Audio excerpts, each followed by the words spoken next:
Hey, it's Jamie with Thoughtful Horsemanship again. Today we're working with a 7-year-old mare that hasn't been ridden in about a year or two.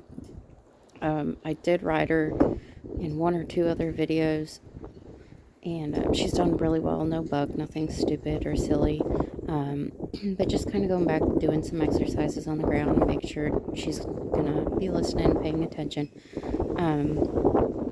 and just kind of go from there and see what she needs work on.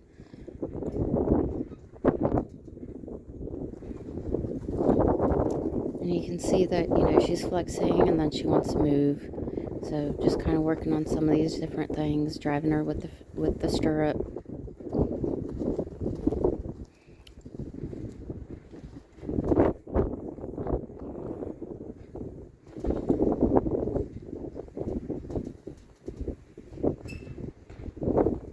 Moving her hips over, making sure she just kind of remembers all those basics that, she hasn't had to do in a couple of years.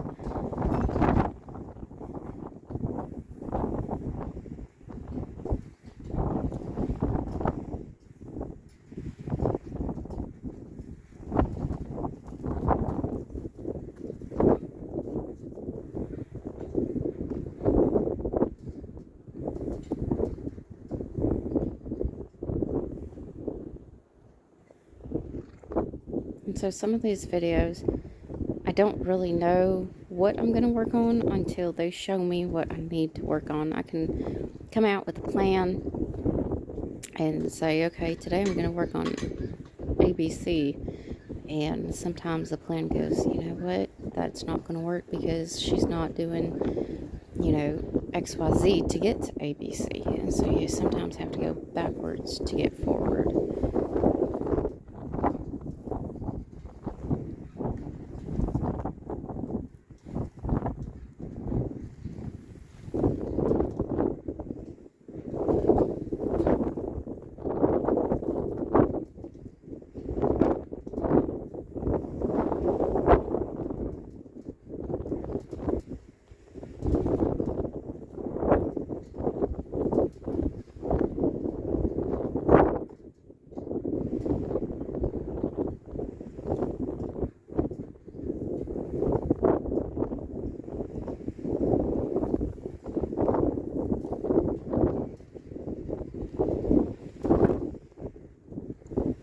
And so she kind of walked off a little bit, and I'm just going to pick up the reins and say, no, I really don't need you going forward. And she's kind of getting stuck, like she'd rather just put her chin down to her chest instead of backing up there. So I'm kind of wiggling my feet, trying to get her off of those reins, get her off that bit, and just trying to get her to pay attention and not be so bracy and so heavy on that front end, which is a really bad habit that this mare has.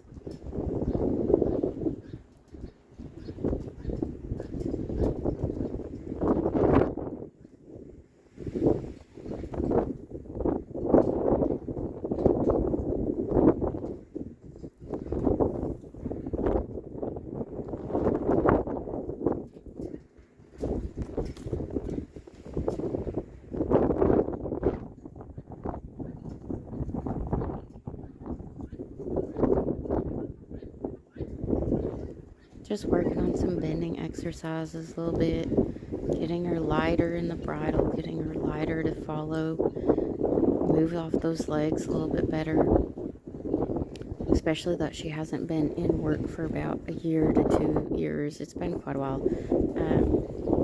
She kind of, throws her weight into your hands, into your leg. And so just kind of going back to some of those basics and saying, get off my hands or get off my leg. And when she does it, even if she tries, but she knows, you still have to reward that slight try, release, and then you can pick it up and go back again. And there she got a little stiff again. I'm really kind of bumping her with that leg, saying, hey, you got crooked on me, so fix that. Put that hip back over. Well, she did. She fixed it, and then she's trying to smell my boot.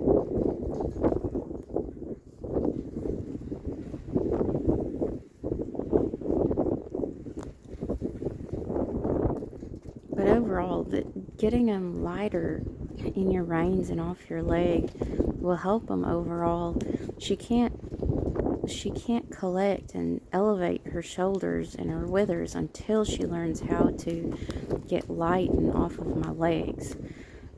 Collection is not about just putting their head to their chest or their head down. That has nothing to do with it. There you see she backed up a step, but then she went forward almost immediately, and I don't want her to do that. I want her to go forward or go back and then stay backwards if I tell her to do so. Now, she's also kind of a wiggly sucker, so you see where her body, she likes to wiggle her body on her own by herself and put them in different positions. So that's where your legs come in, so that you can help guide them to make them stay straight. So for instance, if she starts moving her hips to the right, I'm going to put my right leg on her to kind of block those hips.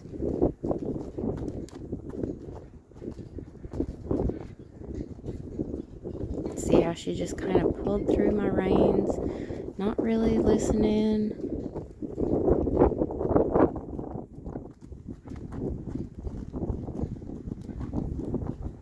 She kind of goes her own direction sometimes. So all you gotta do is just try to put her back in position, or you can oversteer her the opposite direction of where she wants to go to fix that.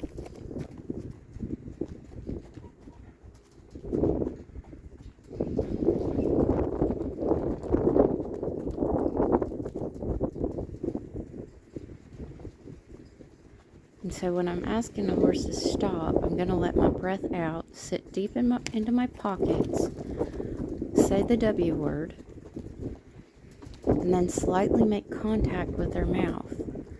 If they don't respond by then, which is 4 steps, then the 5th step is to actually milk your fingers, close them on the reins, and then use your elbows and ask them to come back. So a total of 5 different steps to ask them to stop. And it is basically the same thing for the backup. You also can incorporate your legs in there. So when you sit down, sit deep on your pockets, make sure your legs aren't on them, encouraging them to go. That's a completely different cue.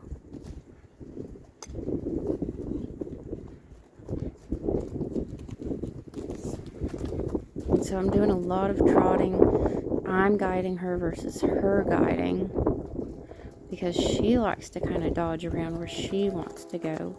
And so I'm steering her, bending.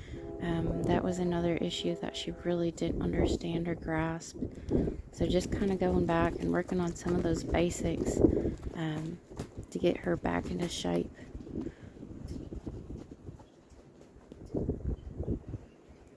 And that was about one of the best stops and backs that she gave me. Not perfect, but a lot better than the whole session.